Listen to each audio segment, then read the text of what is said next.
A mysterious lake, shrouded in mist. A creature hidden in the depths. And a saint who dared to challenge it. The Loch Ness Monster is one of the world's most fascinating legends. For centuries, Scottish locals have reported sightings of a gigantic creature hidden in the lake's icy waters. But here's what few people know.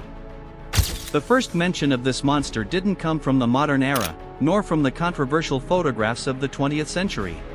It was recorded over 1,400 years ago, in the pages of a medieval manuscript that tells the life of an Irish saint.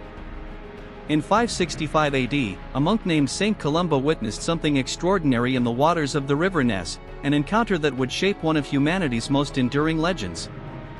This is a historical investigation into that singular confrontation between faith and mystery.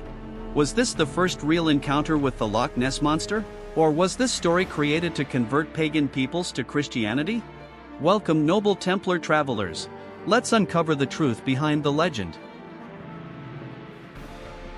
The Roman legions had abandoned the region decades earlier. Northern Britain returned to the rule of Celtic warrior tribes, the Picts of the Highlands, island clans, valley peoples. But these weren't just brutal warriors. They had a deep and complex spirituality. For the Celts, the natural world was alive. Lakes and rivers were sacred portals, bridges between the world of the living and the city, the other world of spirits. Supernatural creatures inhabited the waters, the feared kelpies, killer water horses, and other shape-shifting entities. Loch Ness was already considered a place of mystical power long before Christianity arrived. Columba MacNeill was born into Irish nobility, descendant of a royal lineage. He grew up in a world where the sword and the cross walked side by side. He became a monk while still young, but never completely abandoned the warrior spirit of his ancestors.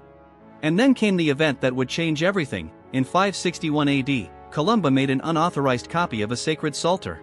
The case was brought before the High King of Ireland, who ruled against Columba.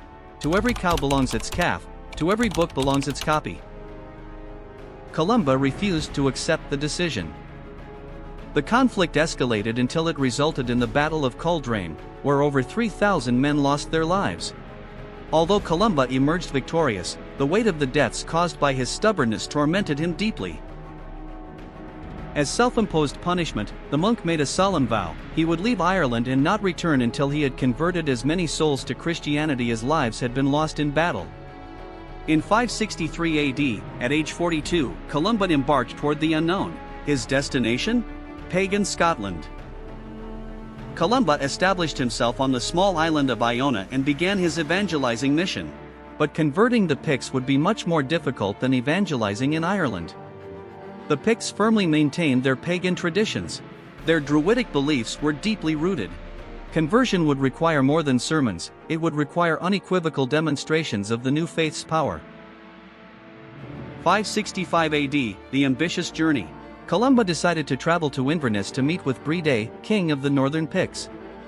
The goal was to obtain official permission to preach, but the journey would take them through some of Scotland's wildest and most mystically charged regions.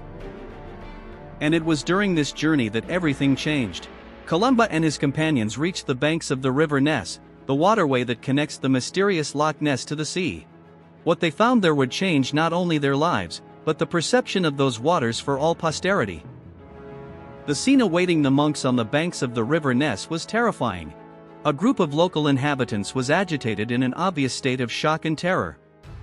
At the center of the commotion, a man's lifeless body lay on the shore, recently pulled from the turbulent waters.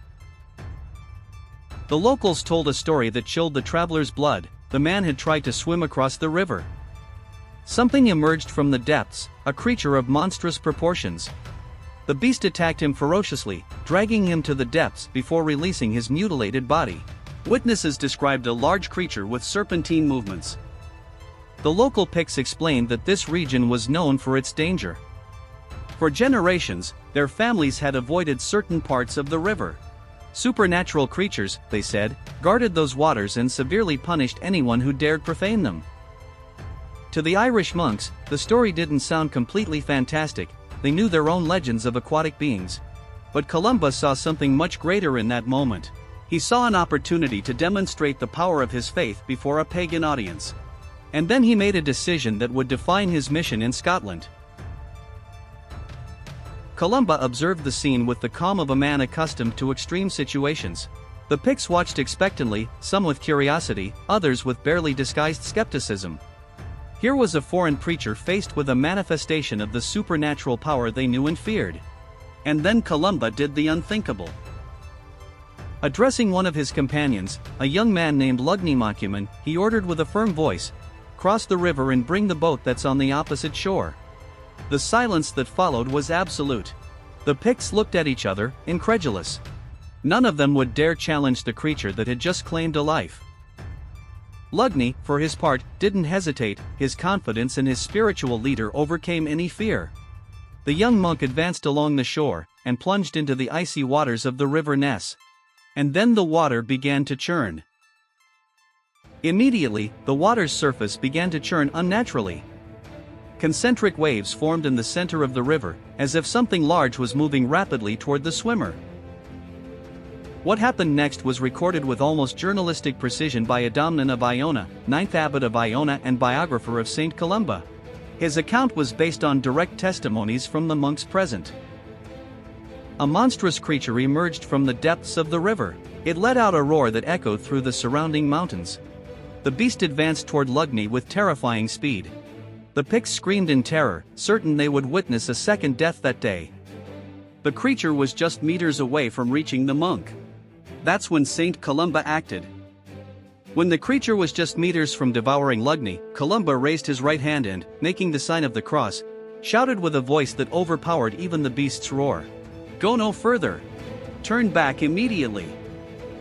The impact of those words was instantaneous and absolute. For an eternal moment, it remained motionless on the surface. Then, slowly, it retreated and disappeared into the depths. Loch Ness completed his crossing safely. The Picts, witnesses to this extraordinary event, fell to their knees. Many converted to Christianity that very day, convinced they had witnessed a power superior to any supernatural force they knew. But what really happened that day? Now let's analyze the evidence like historical detectives. The primary source, the account by Adamnan of Iona, written approximately 130 years after the event, is our most reliable source.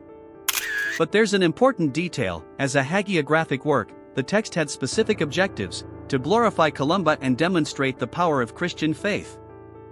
But here's what's interesting: Adamnan wasn't just a simple storyteller, he was a respected scholar, author of important theological treatises.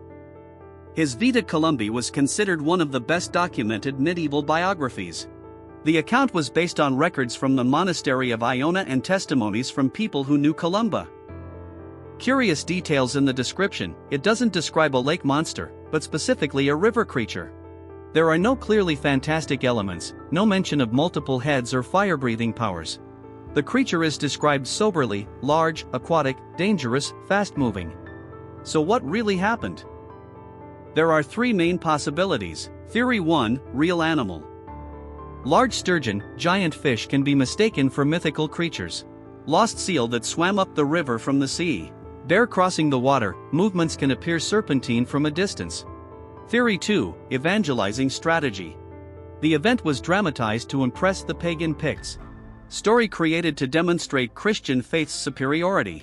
Clever use of local folklore to facilitate conversion. Theory 3: unknown creature.